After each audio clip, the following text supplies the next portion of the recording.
Take responsibility. A classmate who used to look down on me. We hadn't seen each other for years, but a chance encounter led to a reunion. As adults, we sometimes apologize for our mistakes. She was one of those people, but I had something to say to her. Little did we know that one sentence would drastically change our fates. My name is Alex Foster.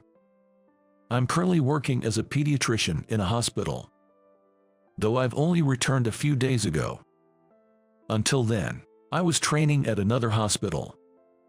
Training might not be the right word. It's more like I was sent away by my mentor. I used to work at this hospital under my mentor. But as soon as I ran out of things to learn, my mentor told me to gain experience elsewhere and threw me into a different hospital within the same network. However, it allowed me to gain various experiences. It's a fond memory. My mentor is retiring, and I was recommended as the successor. It's been 10 years since I returned. Although I've only been back for a few days, today is my first day starting work. Despite all I learned from my mentor, nothing starts until I actually see patients. In pediatrics, many children come in suffering. I need to carefully examine each one and always stay alert not to miss any critical signs. That's why collaboration with nurses is crucial, especially since I've only just arrived. Nurses know the patients better, from their characteristics to how to cheer them up. Honestly, I feel like I might hold things back at first, and few nurses know me. The veteran head nurse, Dorothy, is an acquaintance, but naturally, the new or mid-level staff either don't know me or have vague memories. Thinking about it, 10 years feels like a long time. It's almost like starting from scratch in terms of relationships. So, I decided to start by memorizing the names of the nurses working in pediatrics. After all, it's only natural to call people by their names, and getting them wrong is rude. But then, as I was looking through the list of pediatric nurses, I came across a familiar name. Sarah. Seeing that name brought back memories. I'll never forget, it was back in high school. Ever since I was little, I wanted to be a doctor. That was because I admired Dr. Brown, who encouraged me when I was sick and scared as a child. I wanted to be a doctor like him, but becoming a doctor is not easy.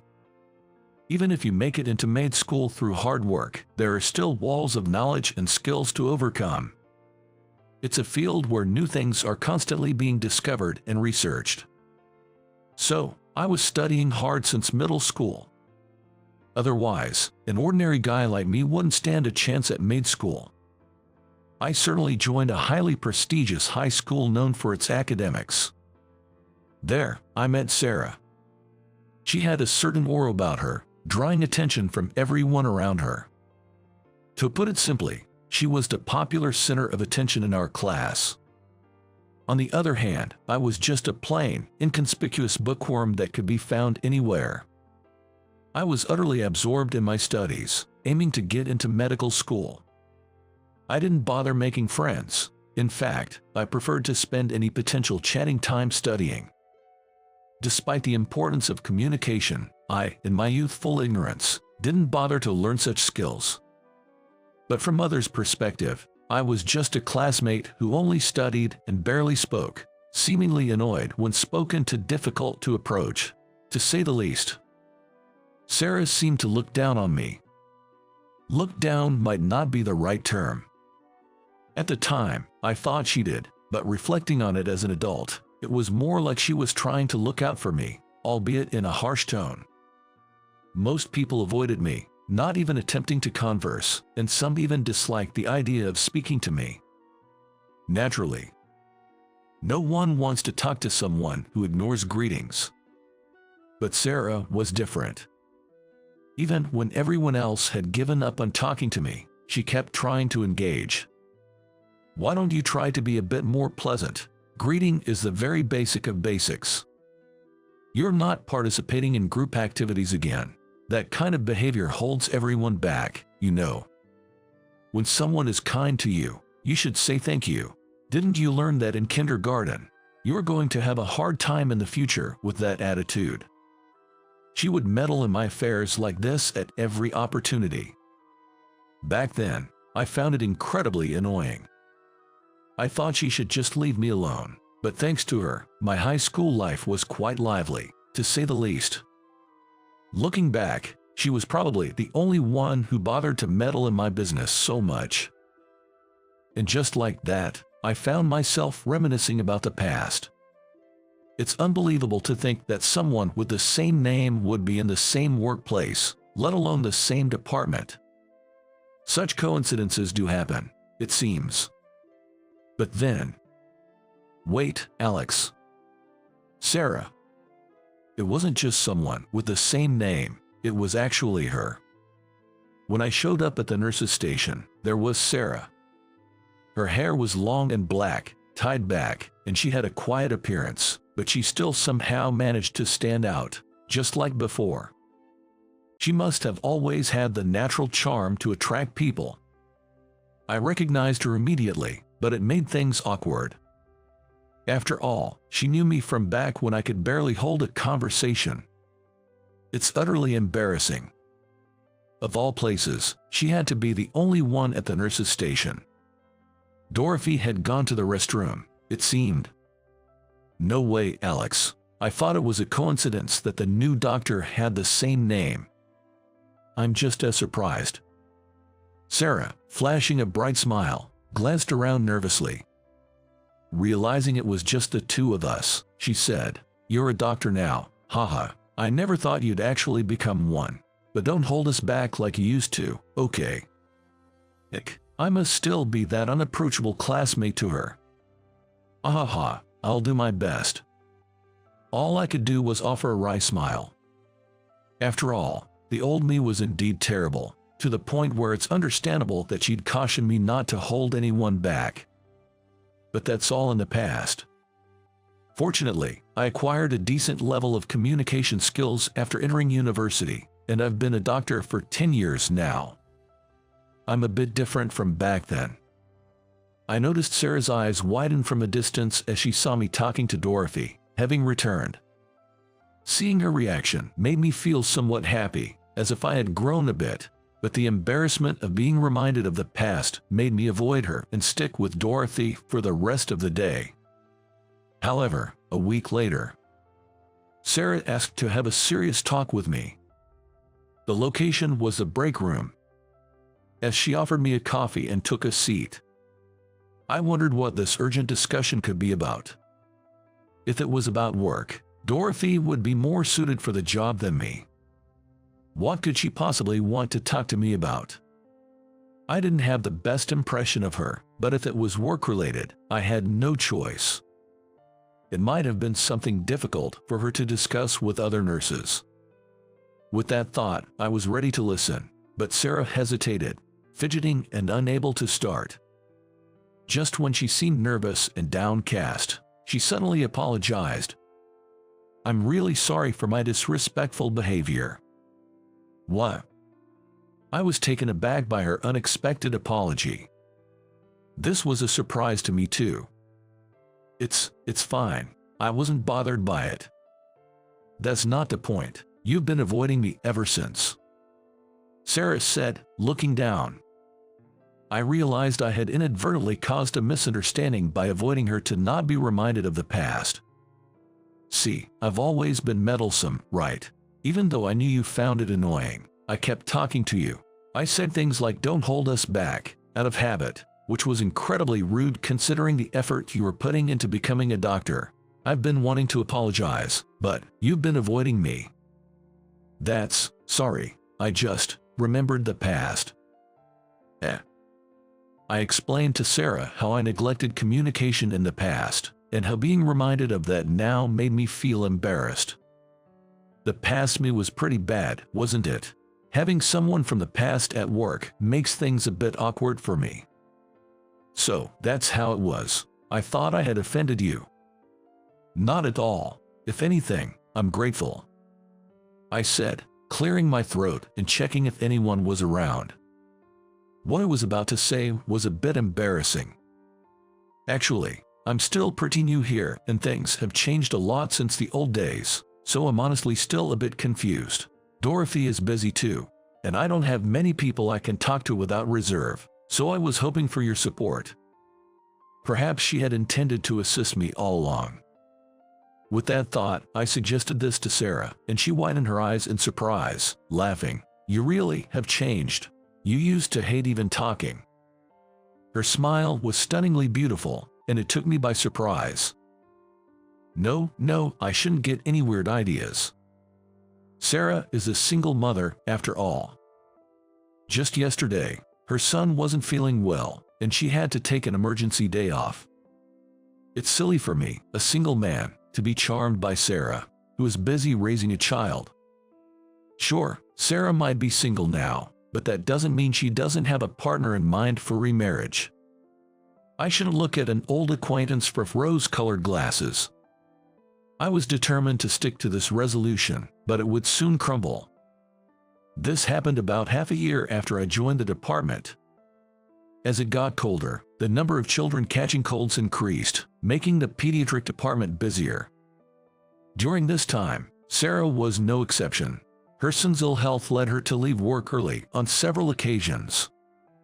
And in the past few days, she had been taking some time off, which started to concern me.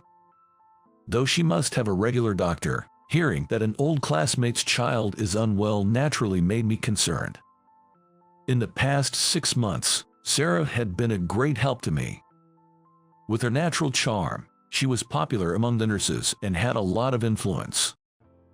That's why she was quick to notice any dissatisfaction among the nurses and often provided me with valuable advice. I have my own way of doing things, but I don't want to cause confusion in the field. In the process of finding methods that work well for everyone, Sarah's information gathering proved to be incredibly valuable. That's why I felt the desire to repay her kindness in some way. Still, I hope her son is all right. These thoughts occupied my mind as I worked through the night shift.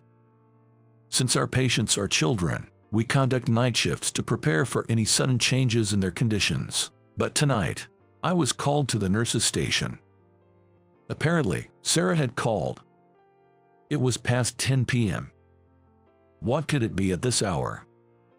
Hello, this is Alex. Alex, what should I do, my son? My son. Sarah was clearly distressed.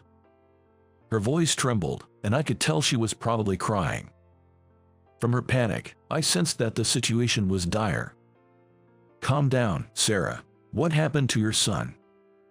He's vomiting blood. I tried to call an ambulance, but all the nearby ones are out. Vomiting blood. Your house is close to the hospital, right?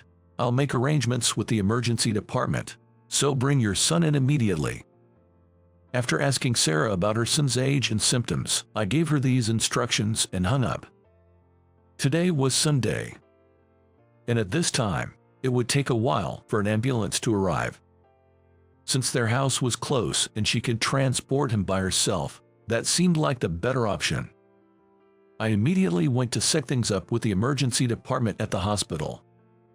Knowing the symptoms in advance makes it easier to respond. After relaying the information I received, I made all the necessary preparations and waited for Sarah's arrival. Soon after, Sarah rushed in, carrying her 5-year-old son.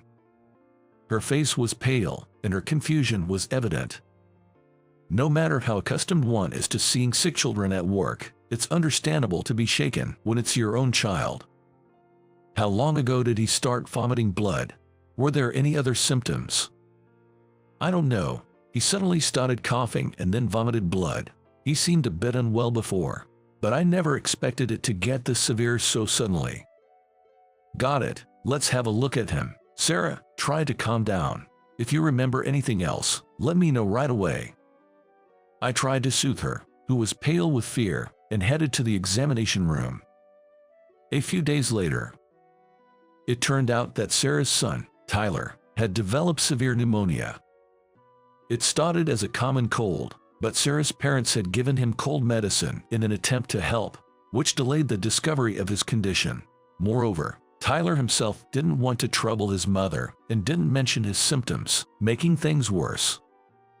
Early detection is crucial for children's colds. While it's fine to administer cold medicine when you know it's a cold, taking it unknowingly to suppress symptoms can lead to severe conditions by the time it's noticed. Over-the-counter cold medicines only alleviate symptoms. They don't cure the root cause. In this case, the deterioration was likely due to Sarah being unaware of the actual condition. Fortunately, because she brought him to the emergency department quickly, they were able to treat him, and the medication worked. After some time in the hospital, his condition began to improve. "Thank you so much for everything. I'm sorry for panicking like that." "It's fine. That's a normal reaction. Any mother would worry if her beloved son suddenly fell." Besides, Sarah had only recently gone through a divorce. It was due to her ex-husband's infidelity last year, which must have been stressful for Tyler, possibly exacerbating his illness. Regardless, she was relieved that he was on the mend now. However, she insisted on personally thanking me. I was in such a panic. It never occurred to me that I could just bring him to the hospital myself since we live so close. You calmed me down and extracted the necessary information. And to think, you used to be so bad at talking to people. You've really grown up, and I have to admit, it's a bit frustrating. She said this with a smile. Her clear skin and sparkling smile were beautiful, and I caught my breath. I remember, I used to find Sarah annoying, but I could never really dislike her. That's what I never forgot about her, and just seeing her name brought back memories. So, my high school life wasn't disliked but noisy because, deep down, I had feelings for her. Realizing this at my age, I must be incredibly dense. It's a chance for gratitude. While I don't see it as an opportunity, I do want to get along better with Sarah, given the chance. So, I gratefully accepted her offer of thanks, but I'm mindful of the fact that she's a single mother. I made sure to be considerate about that aspect. Thus, when Sarah invited me for a meal as thanks, it turned out to be at her place. I was a bit surprised, but Sarah and I are old classmates, and there's nothing inappropriate about our relationship. Reminding myself of that, I decided to visit their home after Tyler had recovered and been discharged from the hospital. I brought a gift to celebrate Tyler's discharge from the hospital. "Sorry for making you go out of your way," she said, "but I was just happy as a doctor to see a child discharged safely from the hospital." I insisted on celebrating regardless. Sarah lives in a small apartment with Tyler. Knowing I was coming, she prepared hamburgers. To be honest, it's incredibly delicious. I almost finished them all without realizing. This is amazing. You could open a diner with this level of cooking. Oh, you think so? Definitely. Be confident. I'd come to eat every day if I could. Then, come and eat. Sarah laughed as I got carried away with my compliments. Despite being a mother, her smile hasn't changed from our school days. Seeing the same old Sarah made my heart race, and I found myself wanting to be with her forever. I'm not the same guy who only studied and was introverted. Now, I feel I could be by her side. I've gained that much confidence, I believe. From then on, I was treated to her homemade dinner once a month. But I couldn't just eat for free, so I made a deal to play with Tyler in exchange for the meals. Sarah, being busy with work and household chores, didn't have much time to play with Tyler. So, my offer was greatly appreciated, and I took him out for outdoor activities like playing ball on my days off. Seeing Tyler fully recovered and running around made me as happy as if it were my own achievement. He grew quite attached to me, even crying when I had to leave sometimes. For that reason, I've stayed over a few times, and what started as once-a-month visits turned into 2, then 3, and before I knew it, I was living with Sarah and Tyler. I intended to date her properly before any talk of living together, but I truly fell for Sarah. So, I told her, I want to be Tyler's father. I want to be by your side." To which Sarah replied, "Tyler wants to call you dad, and I too want to call you my husband." "Really?" "Yes, and you always enjoy my cooking so much. That makes me really happy." "It's because your cooking is too good. Seriously, you've completely won me over with your food. I feel like I can't do without it now. You've got to take responsibility." "Okay, as an apology, I'll cook for you," she said, blushing yet smiling, and we became a couple. Our relationship skipped straight to marriage from being classmates, but things between Sarah and me are good. If the high school me saw this, he'd be shocked. Marrying the woman who I thought looked down on me. Well, it was just my misunderstanding that she was looking down on me. Life is unpredictable. But one thing I can say is that I love Sarah now, and I see Tyler as my son. We hadn't had our wedding ceremony yet because Sarah is pregnant, but someday, we want to have a small wedding with Tyler and our new baby, be it a brother or sister. Working in pediatrics, I see many children, but my son is the most adorable to me. Marrying me has given Sarah more time and financial freedom, allowing her to spend more time playing and going out with Tyler. The increase in smiles in our family makes me happy. I must continue to do my best so that Sarah and Tyler can remain happy.